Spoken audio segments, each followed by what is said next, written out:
जम्मू कश्मीर के राजौरी में सेना की गाड़ी पर आतंकी हमला, सुंदरबनी इलाके में सर्च ऑपरेशन, कोई जवान घायल नहीं। झारखंड के हजारीबाग में शिवरात्रि का झंडा बांधने के विवाद में भिड़े दो समुदाय, आगजनी और पत्थरबाजी के बाद मौके पर पुलिस, हालात तनावपूर्ण लेकिन नियंत्रण में। बिहार में नीतीश मंत्रिमंडल का विस्तार, 7 विधायकों ने ली मंत्री पद की शपथ, सभी बीजेपी कोटे से बने मिनिस्टर। नीतीश कैबिनेट में अब मंत्रियों की संख्या बढ़कर हुई 36, राजभवन में शपथ के बाद मुख्यमंत्री ने सभी को दी बधाई। बिहार के राजस्व मंत्री पद से इस्तीफा देने वाले प्रदेश बीजेपी अध्यक्ष दिलीप जायसवाल के त्यागपत्र में गलतियों पर आरजेडी का तंज, लिखा बीजेपी का चौथी पास डॉक्टरेट।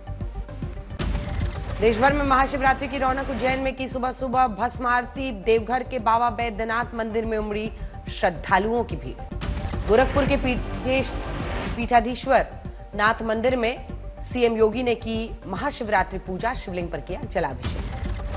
प्रयागराज में महाकुंभ के आखिरी दिन भक्तों का दिखा सैलाब, आज अब तक का 1.5 करोड़ से ज्यादा श्रद्धालुओं का स्नान, कुल आंकड़ा 66 करोड़ के पार। उत्तर प्रदेश के डीजीपी प्रशांत कुमार का दावा, प्रयागराज के महाकुंभ में 30,000 से ज्यादा खोए हुए लोगों को परिवार से मिलाया गया। केंद्रीय मंत्री रामदास आठवले का उद्धव ठाकरे और राहुल गांधी पर वार, कहा महाकुंभ में स्नान नहीं करके उन्होंने हिंदू समुदाय का अपमान किया। दिल्ली की मुख्यमंत्री रेखा गुप्ता ने राष्ट्रीय महिला आयोग की अध्यक्ष विजया राहतकर से की मुलाकात, महिला सुरक्षा पर बातचीत। साल 2025-26 में होने वाले विधानसभा चुनाव को लेकर कांग्रेस की तैयारी शुरू, असम, केरल, बिहार के नेताओं से मिलेंगे अध्यक्ष मल्लिकार्जुन खड़गे। अखिलेश यादव का केंद्र सरकार पर हमला, कहा लगातार गिर रहा है शेयर बाजार, विदेशी निवेशकों का भारत की अर्थव्यवस्था से उठ गया है भरोसा। महाकुंभ से लौट रही जेएमएम सांसद महुआ माझी का रांची में एक्सीडेंट, सीएम हेमंत सोरेन ने अस्पताल जाकर जाना हाल। महाकुंभ को मृत्यु कुंभ कहने पर ममता के दफ्तर पर बीजेपी का धावा, शुद्धिकरण के लिए गंगा जल लेकर आए कार्यकर्ता। तमिलनाडु के दौरे पर गृह मंत्री अमित शाह चेन्नई समेत 3 शहरों में बीजेपी दफ्तर का उद्घाटन किया, कहा 2026 में राज्य में बनेगी एनडीए सरकार।